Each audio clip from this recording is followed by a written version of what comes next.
Hello guys, welcome back to the study. This is Dheeraj Kumar. अभी हम बात करने वाले बहुत सारे लोग 3 4 5 6 साल मतलब 6 7 क्वेश्चंस बहुत ही ज़बरदस्त इंडियन नेवी एसएसआर और एमआर वाले पूछ रहे हैं कि एग्ज़ाम डेट का सर अभी सब लोग कह रहे हैं बट एग्ज़ाम के बारे में कुछ पता चल नहीं पा रहा है।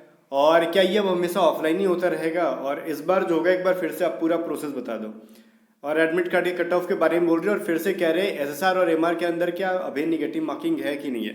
तो ये सारे सवाल का जवाब मैं आपको दूंगा, बट इसको स्टार्ट करने से पहले मैं आपको ना एसएसआर और एमआर के एग्जाम के बारे में कुछ इंपॉर्टेंट चीज़ मैं बता देता हूँ कि आप में से जितने भी लोग बहुत ही उत्साह से एकदम वेट कर रहे हैं एडमिट कार्ड का एग्जाम डेट का, उतने ही उत्साह से ना आप एसएसआर के एकदम बेस्ट स्टडी गाइड बुक और एमआर के बेस्ट प्रैक्टिस सेट का भी उत्साह कर लो। और चक्षु की तरफ से बहुत ही बेस्ट सा दोनों बुक है।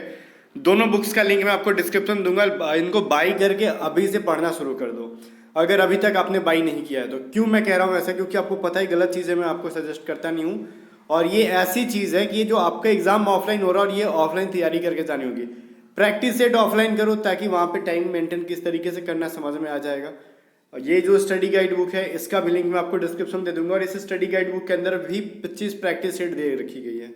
और ये जो प्रैक्टिस सेट है नेवी एमआर एनएमआर का, इसके अंदर 40 प्रैक्टिस सेट दे रखी गई हैं। और जो ये बेस्ट प्रैक्टिस सेट है नेवी एमआर एनएमआर का, जो अगर जितने भी लोगों ने एमआर के लिए अप्लाई कर रखा है, आपको पता है कि एमआर हो चाहे एसएसआर हो दोनों ऑफलाइन होगा, तो इनके लिए बेस्ट प्रैक्टिस सेट का लिंक जो मैंने डिस्क्रिप्शन दिया चक्षु का, इसके अंदर टोटल 40 प्रैक्टिस सेट है।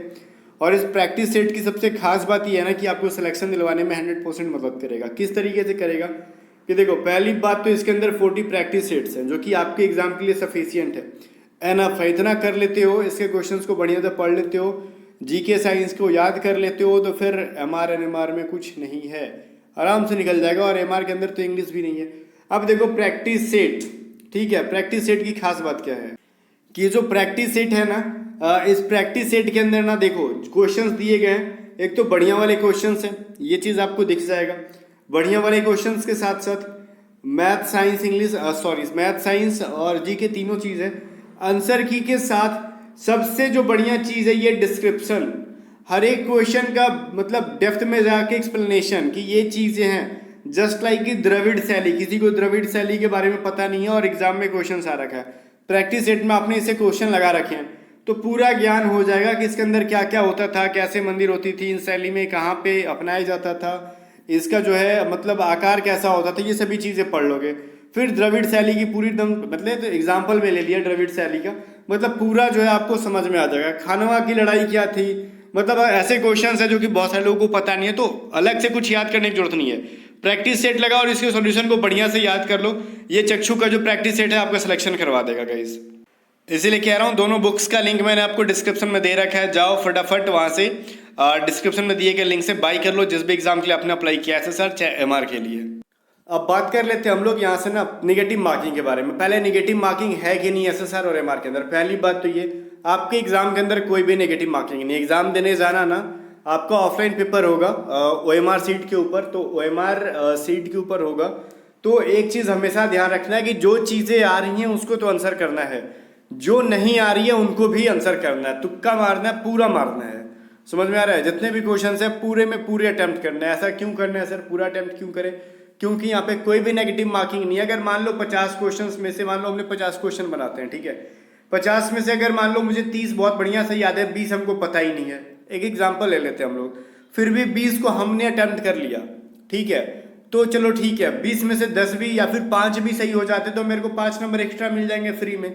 अगर आप उसको छोड़ दोगे साफ 20 क्वेश्चंस को, तो ये जो 30 अटेम्प्ट करेगा बस आपको 30 ही नंबर मिलेगा। अगर बढ़िया से पूरा सही हो जाता है तो 5 नंबर और मिलने के चांसेस आप छोड़ दोगे, अगर छोड़ दोगे तो नेगेटिव मार्किंग नहीं है, तो उसका फायदा उठाओगे, पूरा का पूरा क्वेश्चन अटेम्प्ट करना, चाहे एसएसआर हो चाहे एमआर हो, ठीक है।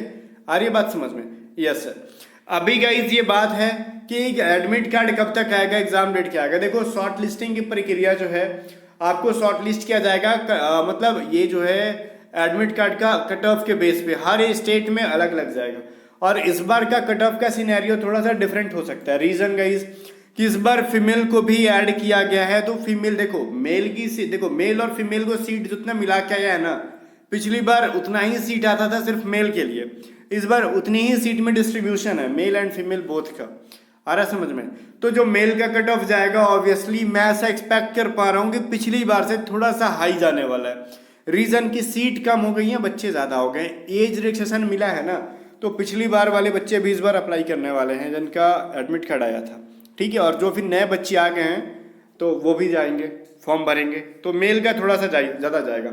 अब फीमेल कैंडिडेट का पिछली बार से, मतलब मेल का तो पिछली बार से थोड़ा सा अप जाने का चांसेस है, या फिर एग्जैक्ट वो रह सकता है, बट फीमेल का कट ऑफ अभी हम लोग मतलब नहीं, कुछ आइडिया नहीं लगा सकते फीमेल का कट ऑफ क्या जाएगा। बिकॉज देखो, नेवी या फिर एयरफोर्स, आर्मी, कहीं भी अभी तक फीमेल का जो है अग्निवीर के अंदर एंट्री नहीं था, बट अग्निवीर जब से आया फीमेल आर्मी और इसके अंदर नेवी के अंदर फीमेल एंट्री ले रही है, तो इसके अंदर जब एंट्री ले रही है अग्निवीर के अंदर, तो फिर थोड़ा सा यहाँ पे ये एक बार हमको देखना पड़ेगा कि किस स्टेट में कितनी फीमेल्स अप्लाई करती हैं, तो उसके बेस पे और उस स्टेट का फीमेल का जो है ना लिटरेसी रेट क्या है, कितने, मतलब उसके अकॉर्डिंग ये सभी चीज़ें जाती है। क्योंकि फॉर्म जिन्होंने भर रखा होगा तो उनका कितना परसेंटेज हाई है, तो उस बेस पे उनका जाएगा। अब ये मेल और फीमेल का कट ऑफ डिफरेंट रहेगा, ये चीज़ क्लियर है, ठीक है। मेल का जो, अगर मान लो हम यूपी का ही ले लेते हैं, अगर मेल का जाता है 79, अगर SSR में मान लेते हैं, तो जरूरी नहीं कि फीमेल का वही रहेगा, फीमेल का डिफरेंट होगा, बिकॉज सीट का डिस्ट्रीब्यूशन है, ऑब्वियसली कट ऑफ भी अलग जाएगी, क्योंकि फीमेल का सीट अलग है और मेल का अलग है, तो कट ऑफ एडमिट कार्ड का भी अलग अलग जाएगा। क्लियर है ना। अब हम बात कर लेते हैं यहाँ पे, और हाँ, मेरिट लिस्ट का जो होगा ना फाइनल रिजल्ट, वो मेल एंड फीमेल का कट ऑफ वो भी अलग लग जाएगा, क्योंकि यहाँ पे सीट बांटा गया। अगर सीट रहता है कि पूरे सीट पे चलो लड़ लो, जिसको जितना लड़ना है, उस कंडीशन में कट ऑफ सेम जाएगा। तो शुरू से अंत तक जितना भी कट ऑफ निकलेगा नेवी का, SSR चाहे MR, जहाँ पे मेल फीमेल का सीट डिस्ट्रीब्यूशन है, तो वहाँ पे दोनों का कट ऑफ एंड तक डिफरेंट रहने वाला है। अब गाइस ये सवाल है कि हमेशा ऑफलाइन रहेगा, तो इसकी गारंटी किसी को पता नहीं कि क्या करेगा क्या नहीं करेगा, ठीक है। ऑफलाइन रहेगा कि ऑनलाइन करेगा कि क्या करेगा, क्योंकि देखो जब कोविड था तो इन्होंने एक बहाना लेके आया कि कोविड है तो हम ऑफलाइन कर रहे हैं। अभी तो कोविड नहीं है, सारा एग्जाम ऑनलाइन हो रहा है। कोविड के टाइम भी सारा एग्जाम, इवन एयरफोर्स का भी एग्जाम ऑनलाइन हुआ था, जितनी SSC रेलवे जितनी भी एग्जाम हुई थी उस टाइम, बैंकिंग सारे ऑनलाइन हो रहे थे। बट नेवी को कोविड था, ठीक है, इंडियन नेवी को बस कोविड से डर लग रहा था।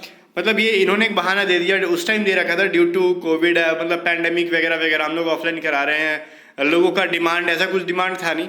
बट आगे क्या करेंगे, ऑफलाइन करेंगे क्या करेंगे, इसका आइडिया कुछ है नहीं गाइज। अगर ऑफलाइन करते रहे ऐसे तो फिर हाँ स्टूडेंट्स का लॉस है, ऑब्वियसली मैं बता सकता हूँ। इस बार का पूरा प्रोसेस के बारे में पूछ रहा हूँ, मैं बता दे रहा हूँ पहले कि इस बार का पूरा प्रोसेस ये होगा कि आपको एंट्री कराएंगे, मतलब शॉर्ट लिस्ट करने के बाद आपका एडमिट कार्ड आएगा और एंट्री जब कराएंगे आपको, वहाँ पे कुछ फॉर्म फिलअप्स करा के आपका एग्जाम लेंगे और पहले रिटर्न क्लियर कराएंगे। उसमें से जो फेल होंगे उनको उसी टाइम भेज दिया जाएगा, और जो पास हो जाएंगे उनको PFT क्लियर रखा जाएगा, ठीक है।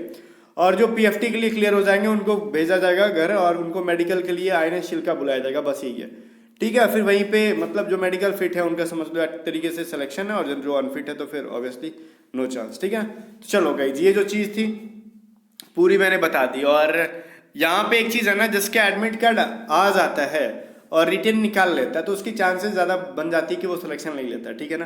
पहली बात तो यहाँ पे उन सारे बच्चों का एडमिट खाता है जो तो 10th में 12th में ज़्यादा स्कोर कर रहे होते हैं, एक्चुअली में उनके पास कितना टैलेंट है उस बेस पे नहीं आता, ठीक है ना। एडमिट कार्ड दे देते हैं बस 10th 12th का, जरूरी नहीं कि जो 10th और 12th में जिसके हाई स्कोर है वो एक्चुअल में उसके कॉम्पिटिटिव लेवल का क्वेश्चंस भी बढ़िया ही होगा, ऐसा नहीं है, ठीक है ना। फिर लेट्स सी देखते हैं क्या होता है। चलो मिलते हैं नेक्स्ट वीडियो में, तब तक के लिए बाय बाय। वीडियो को लाइक करके शेयर कर देना आप लोग।